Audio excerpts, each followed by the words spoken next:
Pinakiusap po niya sa akin na baka pwedeng isama daw yung bata kasi gusto makita ng lolo at lola. Tapos ayaw ko po sana pumayag, ma'am. Siyempre naawa rin po ako sa mga matanda, ma'am. Kaya po pinayagan ko pong ibigay pasama sa kanya.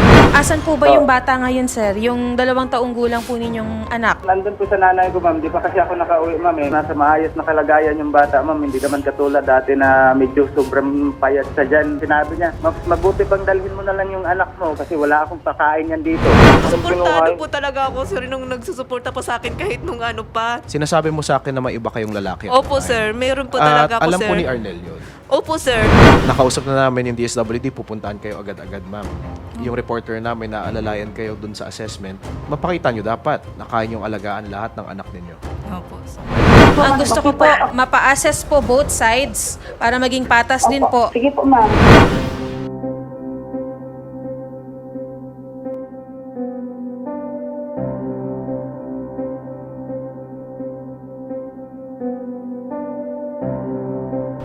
Bali ma'am, ngayong araw po ang nakaset natin na schedule para po makuha ito pong anak ninyo na 4 na taon na po, no? Tapos ilang taon na rin po na nawalay sa inyo. Okay, so ngayon ma'am, pupuntahan na natin siya sa Bislig. Excited na ho ba kayo? Opo, ma'am. Naiyak na nga po ako kanina. Bakit? Ano nararamdaman mo kanina? Saya po, tsaka malungkot kasi iniwan ko yung maliit. Tapos hindi pa nakatulog kagabi. Kaya umiyak na po ako nung pababa na po yung aeroplano. Ito na talaga, na makukuha mo na talaga yung anak mo. Excited sobra. Sige po, hindi na natin ito papatagalin dahil mahaba pa po ang ating biyahe. Tara po.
Nasyak na kami sa case na ito dahil wala talaga kaming alam dahil yung bata, nakita lang namin dito, okay man yung kalagayan, wala namang problema.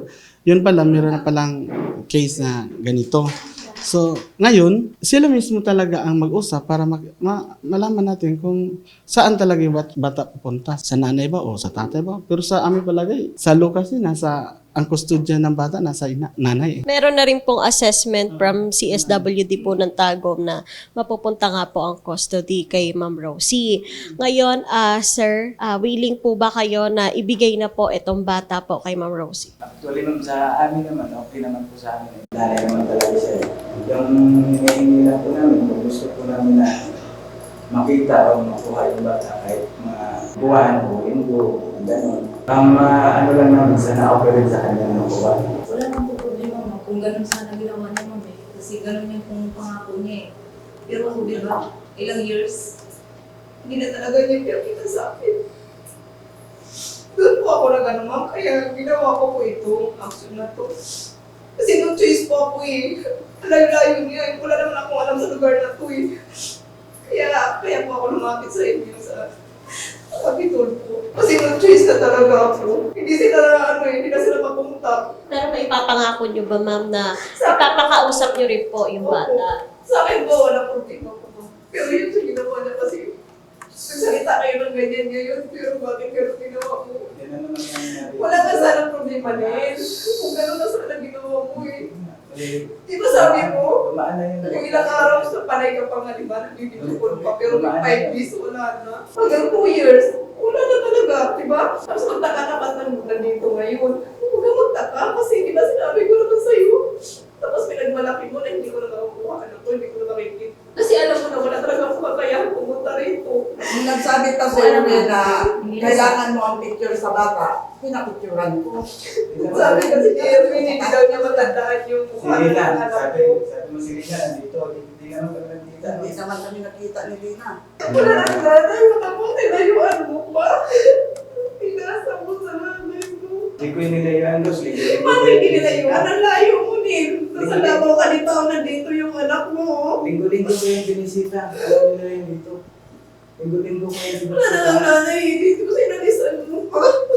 Linggo-linggo ko yung binibisita. Pag kada linggo niyan, may binibigay ako niyan. Ano talaga po, sobrang balik na balik sa akin. Siguro po, kaya kayo balik na ako nagtatanong. Tinan mo kanina, halos nga. Hindi ako tanong kaya kay Erwin. Namumuhi sila dito, Win. Pagdating mo doon, baka makita mo yung ano ko, picturean ko naman. Hindi, sila yung sisihin mo. Di ba sila na? Pero wala daw, di ba? Ginagawa niya. Wala, hindi namin yung ginagawa. Alam namin pumunta si Erwin dito. Hindi namin Pero ginagawa yan. doon ako sa sitio Kapasan. Hindi si Erwin pumunta dito sa barangay. Baga hindi lang po talaga nagkatagpo. Hindi nagtatag. Willing ka naman na ibigay sa kanya ang bata, di ba?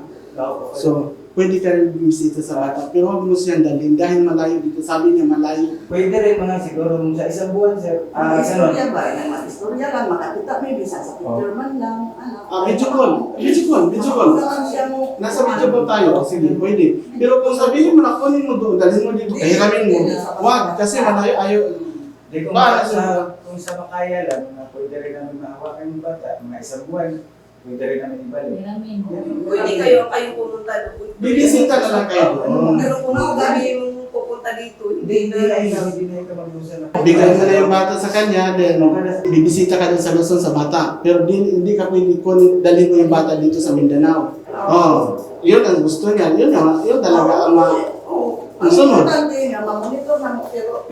Pero ang video call, every now and then, open ang bata at saka ikaw. Sa mga parents at saka sa papa at saka sa lola. Pamilya ng lalaki. Okay. Basta sa video call, anytime pwede. Okay. Pero pag bisita, pwede rin. Basta bisitahin lang doon sa Luzon sa yung bata, okay sa'yo. Pero ang ayaw mo, ipadala dito. Mas siya ang may karapatan ng ina. Bahala ano yung bata, bahala ano niya. Basta siyang ina, siya ang may karapatan. Antayin na lang natin na mamature ng bata sa kapag mag-desisyon ng bata kung saan siya. So, gusto niyo po ba ma'am na manghingi po ng sustento kay sir po? pati doon po sa isang mo. Ngayon sir na nagdidiman po si ma'am ng sustento po para sa dalawa niyong anak. Ano po ang ano niyo po doon? Sa ganun, ma'am, depende na siguro, pwede lang ako magbigay. Okay lang naman sa akin. Kung okay lang sa kanya, kahit dalawang patupay, okay na. Ma'am, kung pwede naman daw kasi Kasama mo kayo sa 1 month. 12 lang talaga. 12,000 sa imong 12K o kung sa imong expenses binulan. Para kung nakaibalo si mama, iba bagit ang 4K nga isa ka bulan sa sustento. Sa isang buwan, ma'am, bawasan pa yun ng yung benefits. Kali 1,000 mahigit, lagay yun sa mga 1.5. Yun yung nangupahan pa ako. Pila man yung mga Dalawang okay, so nasa 20. So yung expenses ko pa pagkain ko. Equal kayo, no? Para equal kayo ng obligasyon sa pag-sustento sa bata. Hindi naman ibig sabihin na iasa lang sa sasama. So dapat equal din kayo ng sustento. Kasi makaluwag-luwag dugaw. Malawag-luwag ako na lang bahala. Doon po sa 2,500 na in-offer po ni sir na sustento po sa dalawa niyong anak kada buwan, okay po ba kayo doon? Lalo na po sa kuya, so di pa mangyara ang kahit simulan sa po. siguro gawin lang 3,000. Arnel, kailangan on or before sa katapusan sa bulan, maghatag ng 3,000 sa iyo. Magbibigay ka talaga sa kanya dahil yun ang pinag-usapan natin dito. On or before sa katapusan, bigay ka ng 3,000. Ito kasi katauhan namin to dito eh. So, yun na lang. May asawa ka na, then may anak ka sa kanya. Alang-alang sa bata, yung communication niyo, huwag niyo iwala. Dahil yung bata, pag malaki yan, maghanap yun ng ama. Tatay, maghanap yun ng tatay. So huwag mo idamot sa kanya, sa bata, yung ano talaga sa kanya na okay. So, satisfied ka na ngayon, ibalik na sa iyo bata. So, alagaan mo yung bata, ha? Dahil, kinaalagaan niya ng lula at lolo dito eh. Nakikita namin yan eh. Inaaral, talagang sisama niya kahit saan. So, minahal yung bata. So, hopefully, pagdating sa iyo, kung ano yung naranasan ng bata dito, minahal siya. Mahalin niya. Hindi naman ako paniwala, hindi mo yung mahalin ng sakto dahil anak niya. Namimiss mo na yan. Broken family, sabay kami dati. Sakit. Pwede pa lang kami hatag. Pwede pa lang ang kuno namin at namira.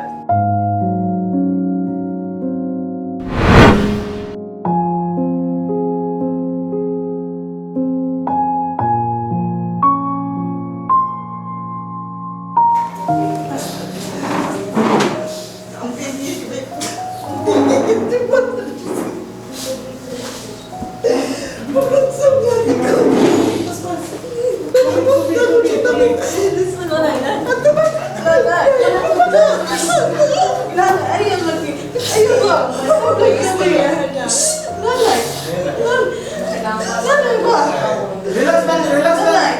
Ayaw, relax lang.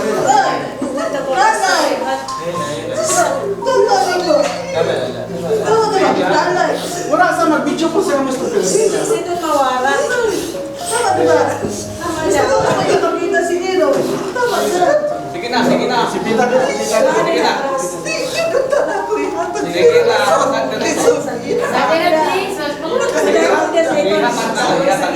Si Pito sa mga sa tagto.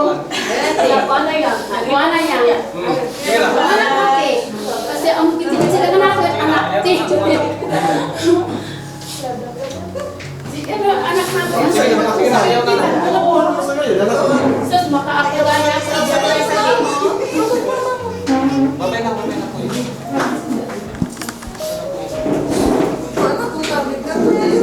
Babayari. Lagay naman sa pitik.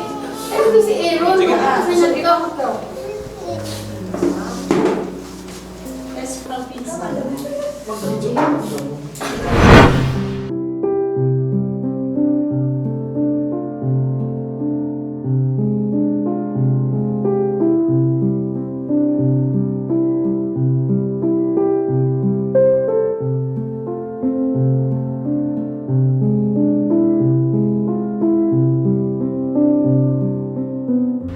Sir Idol Rapi, maraming salamat po sa tulong nyo na simula sa pagkuha ng ticket hanggang sa pagpunta po dito sa Davao. Ngayon nakuha ko na po yung anak ko dahil po sa tulong nyo.